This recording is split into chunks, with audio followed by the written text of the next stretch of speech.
പരസ്യത്തിൽപ്പെട്ടോ?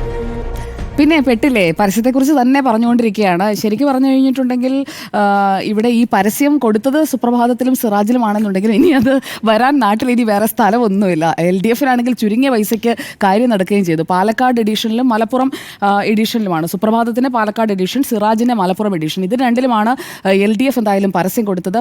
EN Suresh ബാബുവിനെ ഞാൻ അക്കാര്യത്തിൽ അഭിനന്ദിക്കുകയാണ്. അദ്ദേഹം എടുത്തത് കൃത്യമായ തീരുമാനമാണ്. ഇതിപ്പോൾ എല്ലാ പത്രത്തിലും കൊടുത്ത് BBC-യിലും കൊടുത്ത പോലെ അത്രമാത്രം പ്രചാരം കിട്ടിയിരിക്കുകയാണ്. ലാഭം വലിയ രീതിയിൽ CPM-ന്റെ പരസ്യമാണല്ലോ. അപ്പോൾ LDF-ന്റെ ആ ഒരു നീക്കം വിജയിച്ചു എന്ന് വേണം മനസ്സിലാക്കാൻ.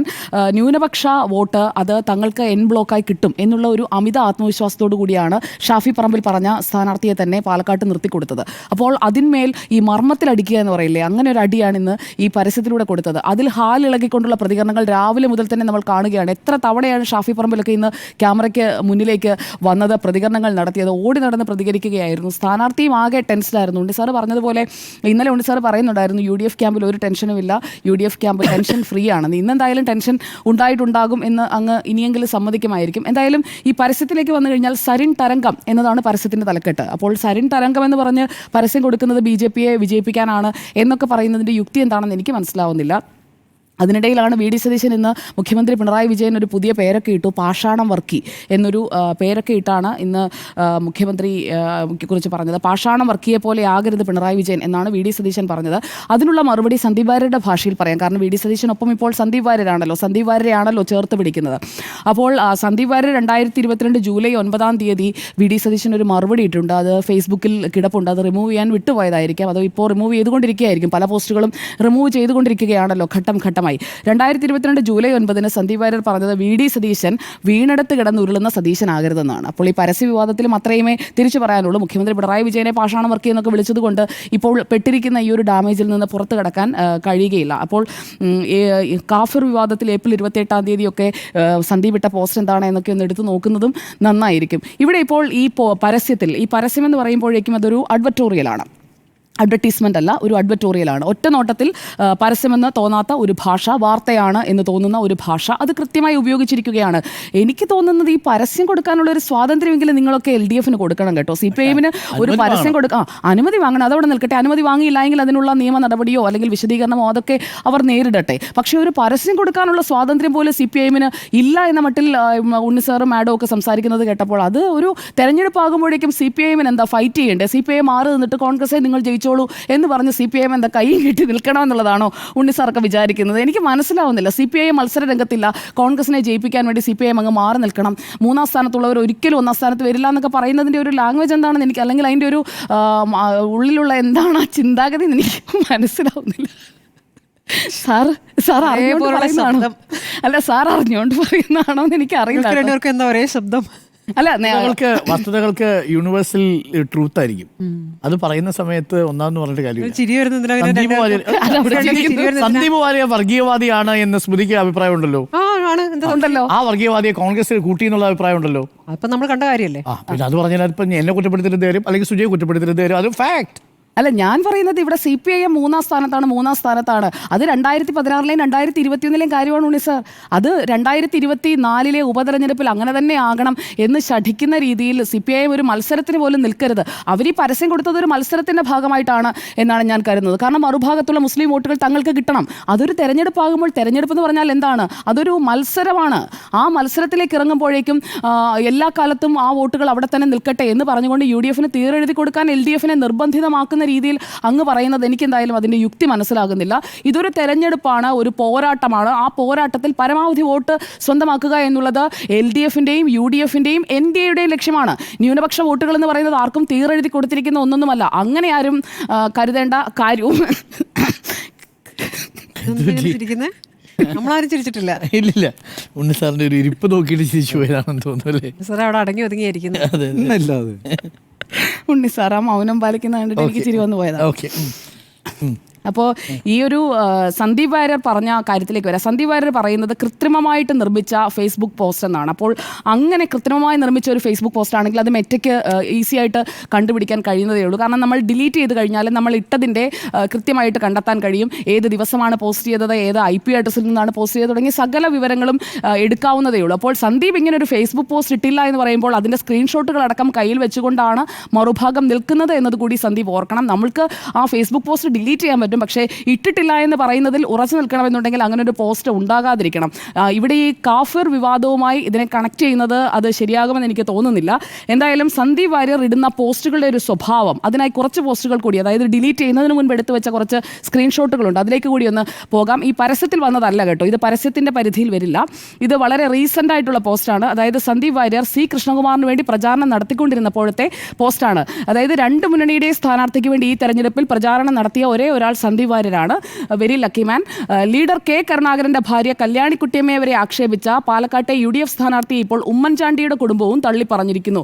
കോൺഗ്രസ് സ്ഥാനാർത്ഥിയെ കോൺഗ്രസുകാർക്ക് പോലും വേണ്ട, എന്ത് വിധി ഇത് എന്ന് പറഞ്ഞുകൊണ്ട് സന്ദീപ് G. വാര്യർ എന്ന ഫേസ്ബുക്ക് പ്രൊഫൈലിൽ നിന്ന് സന്ദീപ് ഇക്കഴിഞ്ഞ ഒക്ടോബർ 16 തീയതി ഇട്ട പോസ്റ്റാണിത്.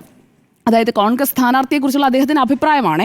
ഇനി പോപ്പുലർ ഫ്രണ്ടിൻ്റെ പൊളിറ്റിക്കൽ ആമായ SDPIയുടെ വോട്ട് വേണ്ട എന്നാണല്ലോ ഇപ്പോൾ കോൺഗ്രസ് പറയാതിരിക്കുന്നത്. സന്ദീപ് വാര്യർ അതേക്കുറിച്ച് 2022 ഒക്ടോബർ 2 തീയതി ഗാന്ധി ജയന്തി ദിനത്തിലിട്ട ഒരു പോസ്റ്റ് കൂടിയുണ്ട്. പോപ്പുലർ ഫ്രണ്ടിനുള്ള മറുപടി ഗാന്ധിജി ഭാഷയിൽ എന്നേ നൽകിയിട്ടുണ്ട്. ഇന്ത്യയും പാകിസ്ഥാനും തമ്മിൽ യുദ്ധമുണ്ടാകുന്ന പക്ഷം പാകിസ്ഥാനിലെ ഹിന്ദുക്കൾ 5ാം പത്തികളാകരുത്. ആരും അത് സഹിക്കില്ല. അവരുടെ കൂറ് പാകിസ്ഥാനോടല്ലെങ്കിൽ അവർ പാകിസ്ഥാൻ വിടണം.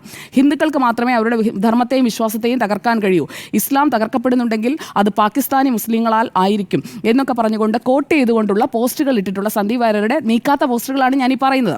ഇനി 2023 ഇപ്പോൾ വ്യാജ തെരഞ്ഞെടുപ്പ് തിരിച്ചറിയൽ കാർഡൊക്കെ ഈ തെരഞ്ഞെടുപ്പിൽ ഒരു പ്രധാനപ്പെട്ട വിഷയമാണ്. അതിൽ നിന്നല്ല ഈ പരസ്യത്തിലേക്ക് മാത്രം നമ്മൾ ഈ ഒരു ദിവസം ചുരുക്കി കൊണ്ടുവരേണ്ടതില്ല. അതേക്കുറിച്ച് സന്ദീപ് വാര്യരുടെ അഭിപ്രായത്തിലേക്ക് കൂടി നമുക്ക് വരാം. യൂത്ത് കോൺഗ്രസ് തെരഞ്ഞെടുപ്പിൽ ഉപയോഗിച്ച ഇരട്ടകളുടെ തിരിച്ചറിയൽ കാർഡ്, അതിൽ 2 ചിത്രങ്ങൾ കൊടുത്തിട്ടുണ്ട് അദ്ദേഹത്തിന്റെ ഇപ്പോഴത്തെ സ്ഥാനാർത്ഥിയുടെ. അല്ലേ അതെ രണ്ടുപേരെയും തിരിച്ചറിയേണ്ടത് എങ്ങനെയാണ് എന്നൊക്കെ പറഞ്ഞുകൊണ്ട് അത് കൃത്യമായി ഇട്ടിട്ടുണ്ട്. ഇനി SDPI കുറിച്ചുള്ള സന്ദീപ് വാര്യരുടെ അഭിപ്രായം കൂടി നമുക്ക് കേൾക്കാം. ഏപ്രിൽ 1 തീയതിയാണ്. ഇതും സന്ദീപ് വാര്യരുടെ ഫേസ്ബുക്കിൽ നിന്ന് എടുത്ത ഭാഗമാണ്. SDPI പിന്തുണ UDFന്. ഏത് SDPI? ജോസഫ് മാഷിന്റെ കൈവെട്ടിയ SDPI. അരിയും മലരും കുന്തിരിക്കവും വാങ്ങിവെച്ചോളാൻ ആക്രോശിച്ച SDPI. നിരോധിത ഭീകര സംഘടന പോപ്പുലർ ഫ്രണ്ടിന്റെ രാഷ്ട്രീയ രൂപമായ SDPI. ഇന്ത്യ മുന്നണി അധികാരത്തിൽ വന്നാൽ പോപ്പുലർ ഫ്രണ്ടിന്റെ നിരോധനം പിൻവലിക്കാമെന്ന ഡീലാണ് രാഹുൽ ഗാന്ധി SDPIയുമായി ഉണ്ടാക്കിയിരിക്കുന്നത്. അതൊരിക്കലും നടക്കില്ലെങ്കിലും SDPIക്കും മറ്റു വഴികളില്ല. 4 വോട്ടിന് വേണ്ടി ഹിന്ദു ക്രൈസ്തവ സമുദായങ്ങൾക്ക് നേരെ കൊലവിളി നടത്തുന്ന മതഭീകരവാദികളുമായി സഖ്യം ചേരാൻ പോലും രാഹുൽ ഗാന്ധിക്കും കോൺഗ്രസിനും മടിയില്ല എന്ന് തെളിഞ്ഞിരിക്കുകയാണ്. ഏപ്രിൽ 1 തീയതി, ഒരുപാട് കാലമൊന്നും ആയില്ല, കുറച്ച് മാസങ്ങൾ മാത്രമായിട്ടുള്ള സന്ദീപ് വാര്യരുടെ നിലപാടാണ്. ഇതേ SDPIയുടെ പിന്തുണ വേണ്ട എന്ന് ഇതുവരെ പറഞ്ഞിട്ടില്ല എന്ന് മാത്രമല്ല SDPI ഇപ്പോഴും പ്രചാരണം നടത്തിക്കൊണ്ടിരിക്കുകയാണ്. അപ്പോൾ ഈ പരസ്യമിട്ട LDFനെ അങ്ങ് വിമർശിക്കുന്നവർ ഈ കാര്യങ്ങൾ കൂടി ഒന്ന് കാണേണ്ടതുണ്ട്. ഇവിടെ മതേതരവാദിയായ സരിനെ പോലെയുള്ള ഒരാളെ പുറത്താക്കി വർഗീയതയുടെ കാളകൂട വിഷത്തെ സ്വീകരിച്ചു. അതാണ് കോൺഗ്രസിനെതിരെ ഈ ഒരു പരസ്യത്തിലൂടെ വിമർശനമായി LDF ഇന്ന് മുന്നോട്ട് വെച്ചിരിക്കുന്നത്. അപ്പോൾ അതിന് ഈ പരസ്യം കൊടുക്കുമ്പോൾ ആ പരസ്യത്തിൽ തങ്ങൾ ആഗ്രഹിക്കുന്നതേ വരാൻ പാടുള്ളൂ എന്നുള്ള ഒരു നിർബന്ധ ബുദ്ധിയൊക്കെ VD സതീശനും കൂട്ടരും വെച്ച് കഴിഞ്ഞാൽ, അല്ലാതെ ഷാഫി പറമ്പിൽ പറയുന്ന രീതിയിൽ LDFന് പരസ്യം കൊടുക്കാൻ കഴിയില്ല എന്നുള്ള ഒരു വസ്തുത എവിടെയുണ്ട്. അതുപോലെ തന്നെ തിരിച്ച് UDF കൊടുക്കേണ്ട പരസ്യം എന്താണെന്നുള്ളത് LDFോ NDAയോ അല്ല തീരുമാനിക്കേണ്ടത്. അത് ഓരോ മുന്നണിയുടെ സ്വാതന്ത്ര്യമാണ് ഏത് രീതിയിൽ പരസ്യം ചെയ്യണമെന്നുള്ളത്. ഈ പരസ്യത്തിൽ ശരിക്കും പെട്ടിരിക്കുന്നത് UDF തന്നെയാണ്. എല്ലാ പ്രതീക്ഷകളും ഈ ന്യൂനപക്ഷ വോട്ടുകളിലാണ്. ആ ന്യൂനപക്ഷ വോട്ട് 40,000 വോട്ടും ഒന്നിച്ച് കിട്ടും എന്ന് കരുതി ആ കണക്ക് കൂട്ടിയിരിക്കുമ്പോഴാണ് ഇങ്ങനെ ഒരു പരസ്യവുമായി LDF രംഗപ്രവേശം ചെയ്യുന്നത്. അപ്പോൾ LDF ഇക്കാര്യത്തിൽ അത് CAA വിഷയത്തിലായാലും വഖഫിന്റെ കാര്യത്തിലായാലും എല്ലാത്തിലും എടുത്തിട്ടുള്ള പരസ്യ നിലപാടുകളുണ്ട്. തെരഞ്ഞെടുപ്പിന്റെ തലേന്ന് ലീഗിനെ ചർച്ചയ്ക്ക് വിടുന്നത് പോലെയല്ല, കൃത്യമായി പ്രശ്നപരിഹാരം ഉണ്ടാക്കും, ഒരാളെയും കുടിയൊഴിപ്പിക്കില്ല എന്ന പ്രത്യക്ഷ നിലപാട് ഈ തെരഞ്ഞെടുപ്പിലേക്ക് വരുന്നതിന്റെ ആ ആദ്യ ഘട്ടങ്ങളിൽ തന്നെ കൃത്യമായി പറഞ്ഞിട്ടുണ്ട് സർക്കാർ എന്നുള്ളത് കൂടി നമ്മൾ ഓർക്കേണ്ടതുണ്ട്. അപ്പോൾ അതിന് പകരം ലീഗ് എങ്ങനെയാണ് ഇതിൽ ഇടപെടുക? ലീഗിന് ഈ വഖഫ് ഭൂമി കൃത്യമായി ഇവർക്ക് ഈ അവകാശികളായ ആളുകൾക്ക് തന്നെ കൊടുക്കുന്ന രീതിയിൽ ഇടപെടാൻ എങ്ങനെയാണ് ലീഗിൻ്റെ ഒരു അതിലെ കപ്പാസിറ്റി എന്താണെന്ന് എനിക്ക് മനസ്സിലാവുന്നില്ല. കാരണം ലീഗ് ഭരണമുന്നണിയിലില്ല, സർക്കാരിൽ സ്വാധീനം ചെലുത്താൻ ഭരണമുന്നണിയിലില്ല, ലീഗായി നിൽക്കുകയാണ്. അതോ ഇനി വഖഫ് ബോർഡിനെ കൈകാര്യം ചെയ്യുന്നത് ലീഗാണെങ്കിൽ ഓക്കെ, അപ്പോൾ ലീഗ് പറയുന്നതനുസരിച്ച് വഖഫ് ബോർഡ് തീരുമാനം മാറ്റുമായിരിക്കും. സക്കീർ ഹുസൈനെയൊക്കെ നിയന്ത്രിക്കുന്നത് ലീഗാണ് എന്ന് വേണമല്ലോ കരുതാൻ. എന്തുറപ്പാണ് ഇവർ പോയി കൊടുക്കുന്നത്. അപ്പോൾ ഇതൊക്കെ കണ്ണിൽ പൊടിയിടലാണ്. അങ്ങനെ കണ്ണിൽ പൊടിയിടലൊക്കെ നടത്തി ഒരു മതവിഭാഗത്തെ മൊത്തം കബളിപ്പിക്കുമ്പോഴാണ് ഈ പരസ്യം വന്ന് വീണിരിക്കുന്നത്. അത് സുപ്രഭാതത്തിലും സിറാജിലുമായത് ശരിക്കും പറഞ്ഞു കഴിഞ്ഞാൽ മർമ്മത്ത് കൊള്ളുന്ന ഒരു അടിപോലെയായി. അപ്പോൾ അത് ന്യായീകരിക്കാൻ വേണ്ടി പറയുന്ന കാര്യങ്ങളാകട്ടെ, അതാണ് ശരിക്കും വർഗീയത. ഇവിടെ വർഗീയത പറഞ്ഞ് വോട്ട് തേടാം, ഒരു പരസ്യം കൊടുത്തു കഴിഞ്ഞാൽ അതുടനെ അതങ്ങ് തീവ്ര വർഗീയതയായി പോകും. അതിനോട് എനിക്ക് എന്തായാലും യോജിക്കാൻ കഴിയില്ല. ന്യൂനപക്ഷത്തെ അങ്ങനെ അണ്ടർ എസ്റ്റിമേറ്റ് ചെയ്യുകയൊന്നും വേണ്ട. ഉണ്ണിസാറ് പറഞ്ഞ ഒരു ന്യായം അനുസരിച്ചാണെങ്കിൽ BJP യെ തോപ്പിക്കാൻ വേണ്ടി ന്യൂനപക്ഷം മുഴുവനും ഒന്നിച്ച് വന്ന് UDF വോട്ട് ചെയ്യണം. പിന്നെ LDF എന്താ കാണാൻ നിൽക്കുക? LDF എന്താ വോട്ട് വാങ്ങാനല്ലേ അവർ നിൽക്കുന്നത്? അപ്പോൾ അവരൊരു പരസ്യം കൊടുക്കും, LDF ഇല്ല, LDF മത്സരത്തിലേ ഇല്ല എന്നിങ്ങനെ ആവർത്തിച്ച് പറഞ്ഞതുകൊണ്ട് അവർ മത്സരത്തിൽ ഇല്ലാതാകില്ല. അവർക്കൊരു സ്ഥാനാർത്ഥിയുമുണ്ട്, ആ സ്ഥാനാർത്ഥി മത്സരിക്കുന്നുമുണ്ട്. അപ്പോൾ ഈ SDPIയുടെ വോട്ട് പിടുത്തത്തെക്കുറിച്ച്, അവർ നോട്ടീസ് ഇറക്കുന്നതിനെക്കുറിച്ച്, പള്ളിയിൽ പ്രചാരണം നടത്തുന്നതിനെക്കുറിച്ച്, അതേക്കുറിച്ചൊന്നും ഒരു പ്രശ്നവുമില്ല. ഒരു പരസ്യം LDF ഇട്ട് കഴിഞ്ഞിട്ടുണ്ടെങ്കിൽ അത് വലിയ സംഭവമായി മാറും. ഇവിടെ ഈ സുപ്രഭാതത്തിനും സിറാജിനും കിട്ടിയ പരസ്യത്തെക്കുറിച്ച് നമ്മൾ പറഞ്ഞു. എന്തായാലും അതിലൊരു കാര്യം കൂടി പറഞ്ഞ് ഞാൻ അവസാനിപ്പിക്കാം. ഈ പരസ്യം സ്പോൺസർ ചെയ്തത് LDF ആണെന്നുണ്ടെങ്കിലും ആ പരസ്യം പത്രങ്ങൾക്കപ്പുറത്തേക്ക് പ്രചരിപ്പിച്ചിരിക്കുന്നത് UDF ആണ്. എല്ലായിടത്തേക്കും എത്തിയിട്ടുണ്ട്. പാലക്കാട് മണ്ഡലത്തിൽ മുഴുവൻ എന്തായാലും ആ പരസ്യം എത്തിയിട്ടുണ്ട്. പിന്നെ ഈ RSS ചാക്കിക്ക് നീക്കിവെച്ച സ്ഥലത്തെക്കുറിച്ച് പറഞ്ഞല്ലോ, സന്ദീപ് വാര്യരുടെ ആ സ്ഥലം എന്തായാലും RSSന് വേണ്ടി വരുമെന്ന് കരുതുന്നില്ല. ഇങ്ങനെയുള്ള ഒരു നയവഞ്ചകൻ സ്വന്തം പ്രസ്ഥാനത്തെയും ആദർശത്തെയും തള്ളിപ്പറഞ്ഞ് ഒറ്റ രാത്രിക്ക് ഇരുട്ടി വെളുക്കും മുമ്പ് അപ്പുറത്തേക്ക് പോയ ആളുടെ സ്ഥലം ഏറ്റെടുക്കാൻ നിൽക്കുകയല്ല RSS എന്നാണ് എൻ്റെ ഒരു പരിമിതമായ ഒരു അറിവിൻ്റെ അടിസ്ഥാനത്തിൽ ഞാൻ പറയുന്നത്. എൻ്റെ ഒരു സംശയം, ഇനി RSSന് ആ സ്ഥലം വിട്ടുകൊടുക്കുകയാണെങ്കിൽ സന്ദീപ് വാര്യർ എങ്ങനെയായിരിക്കും ചരിത്രത്തിൽ അടയാളപ്പെടുത്തുക? RSSന്റെ കാര്യാലയത്തിന് സ്ഥലം വിട്ടുകൊടുത്ത ഒരു കോൺഗ്രസ് പ്രവർത്തകൻ എന്ന നിലയിലായി. അല്ല, എനിക്ക് അതിനകത്ത് അരുൺ സാറേ ഒരു സംശയമുണ്ട്. അന്ന് ഹരിഗോവിന്ദ് അല്ലേ സന്ദീപ് വാര്യരുമായിട്ട് ചർച്ച ചെയ്തത്? അമ്മ കോൺഗ്രസ് അനുകൂല അധ്യാപക സംഘടനയുടെ ആളായതുകൊണ്ട് ഹരിഗോവിന്ദ് വഴി അങ്ങനെ എത്തി. അങ്ങനെയാണെന്നുണ്ടെങ്കിൽ കോൺഗ്രസ്സുകാരിയായ അമ്മ നേരത്തെ തന്നെ RSSന് കൊടുത്തല്ലോ. അപ്പോൾ പിന്നെ ഇപ്പോൾ കോൺഗ്രസ്സുകാരനായ സന്ദീപിന് അത് നീക്കിവെക്കുന്നതിൽ തടസ്സമില്ലല്ലോ. CPM-ന്റെ വിമർശനം എന്ന് പറയുന്നത് ഷാഹിക്ക് കാവൽ നിന്ന ഗോൾവാൾക്കറിന്റെ പ്രതിമയ്ക്ക് മുന്നിൽ, ഫോട്ടോയ്ക്ക് മുന്നിൽ പൂജയിട്ട RSSന് കാര്യാലയം കൊടുത്ത എന്ന ഇക്വേഷൻസ് ഈക്വൽ ആവുന്നു എന്നുള്ളതാണ്. അല്ല, ഞാൻ പറയുന്ന സന്ദീപിനെ തെറ്റ് പറയാൻ പറ്റില്ല. കാരണം അയോധ്യയിലേക്ക് വെള്ളി ഇഷ്ടിക കൊടുത്ത കമൽനാഥിന്റെ പാർട്ടിയിലേക്കല്ലേ സന്ദീപ് പോയിരിക്കുന്നത്. അപ്പോൾ അങ്ങനെ വെച്ച് നോക്കിക്കഴിഞ്ഞാൽ വ്യത്യാസം എന്താണുള്ളത് എന്നുള്ളൊരു ചോദ്യം അവിടെ ഉണ്ടല്ലോ. കമൽനാഥ് ബാബറി മസ്ജിദിന്റെ കാര്യത്തിൽ എന്താണ് സംഭവിച്ചത്? സന്ദീപിന് വലിയ ആശയപരമായി CPM-ലേക്ക് പോവുകയാണെങ്കിൽ ബാബറി മസ്ജിദ് തകർത്തവർക്കെതിരെ സംസാരിച്ച ആൾക്കാരെ വിളിച്ചെന്നറിയോ ഈ സന്ദീപ് വാര്യർ? ഹാർപ്പിക്ക് കീടാണുക്കൾ എന്ന്. അതും ഇന്നത്തെ പത്രത്തിലുണ്ട്. അത് പക്ഷേ അധികം ഹൈലൈറ്റ് ചെയ്തിട്ടില്ല. കാര്യം അന്ന് ലീഗ് അടക്കമാണല്ലോ, ലീഗിനെയാണ് വിശേഷിപ്പിച്ചത് ആ അർത്ഥത്തിൽ. കാര്യം ലീഗാണ് അന്ന് മതേതര ചേരിയിൽ നിന്നുകൊണ്ട് ബാബറി മസ്ജിദിൻ്റെ ധ്വംസനത്തിനെതിരെ, അത് തകർത്തുന്നതിനെതിരെയുള്ള ഏറ്റവും ശക്തമായ നിലപാട് സ്വീകരിച്ചത്, മതേതരമായി സ്വീകരിച്ചത് ആ നിലപാട്. അപ്പോൾ ക്രിസ്റ്റൽ ക്ലിയർ ആയിരുന്നു കേട്ടോ. അല്ല, എന്തായാലും ആർഗ്യുമെന്റ്. അല്ല, ഞാൻ ഒരു കാര്യം കൂടി പറഞ്ഞോട്ടെ. എനിക്ക് വേറെ ചിലതൊക്കെ ക്ലിയർ ആയിട്ടുണ്ട്. അല്ല, അത് നിങ്ങൾ എന്ത് വേണമെങ്കിലും പറഞ്ഞോളൂ. എന്തായാലും സന്ദീപ് നല്ല ക്ലാരിറ്റി, ഇന്നത്തെ പരസ്യത്തോടു കൂടി ക്ലാരിറ്റി സന്ദീപിന്റെ മാത്രമല്ല BJPക്ക് വോട്ടുണ്ടാക്കാനുള്ള വഴി കൂടിയാണ് ഈ പരസ്യങ്ങൾ. സംശയമില്ല, BJPക്ക് വഴി BJP ഉണ്ടാക്കിക്കോളൂ. അല്ല, ഞാൻ ഒരു കാര്യം കൂടി ഞാൻ ഒരു വരി കൂടി സെക്കൻഡ്. SDPയുടെ ലഘുലേഖ രഹസ്യമായി വിതരണം ചെയ്യുന്നതും 2 പത്രങ്ങളിൽ പരസ്യം ചെയ്യുന്നതും തമ്മിൽ 2 നല്ല വ്യത്യാസമുണ്ട്.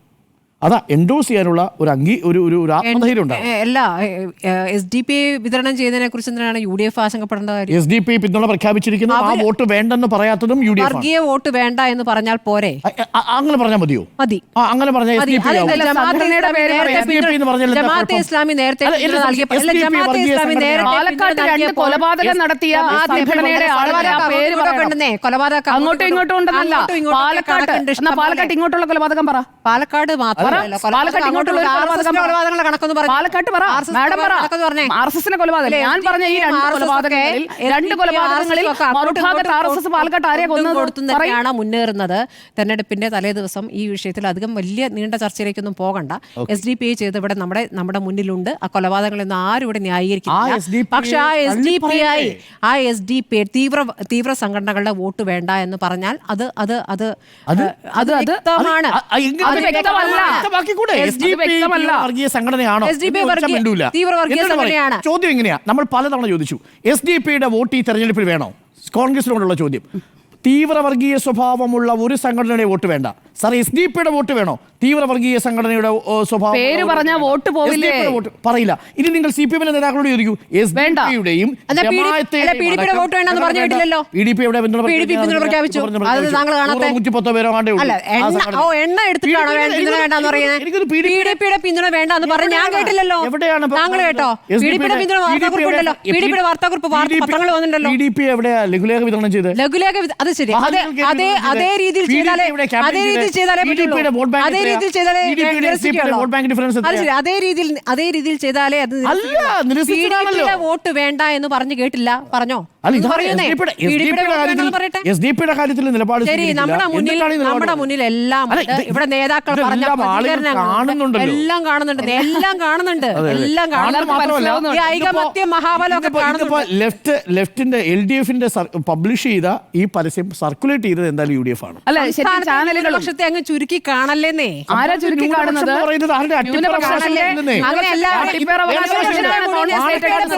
കെട്ടാൻ നോക്കല്ലേന്നേ.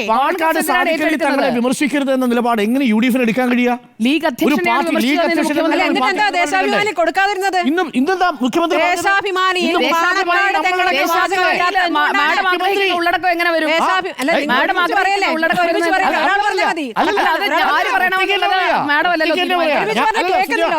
ഞാൻ ഒറ്റയ്ക്ക് തന്നെ പറയാം. ഇന്ന് മുഖ്യമന്ത്രി പറഞ്ഞു, ഞാൻ വിമർശിച്ചത് മുസ്ലിം ലീഗിന്റെ സംസ്ഥാന അധ്യക്ഷനെയാണ്. ഒരു പാർട്ടിയുടെ സംസ്ഥാന അധ്യക്ഷൻ വിമർശനാതീതനാണെന്നൊരു നിലപാട് UDF എങ്ങനെ എടുക്കാൻ പറ്റും? എന്താണ് ഇന്നിപ്പോൾ വിശദീകരിച്ച് മാറ്റി പറഞ്ഞ എന്തിനാണ്?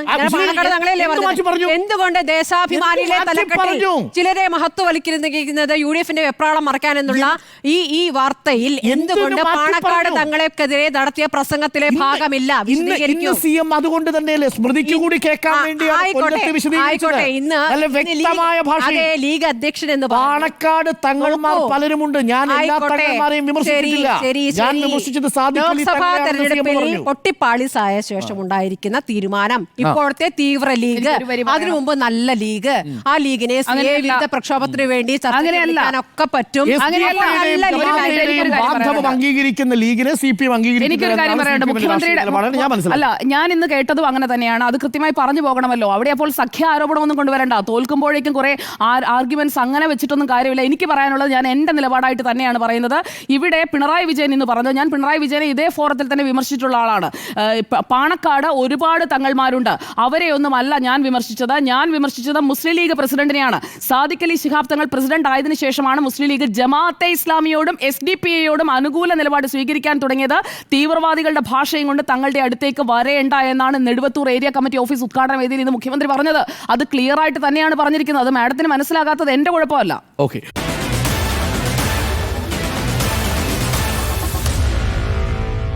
Meet the editors.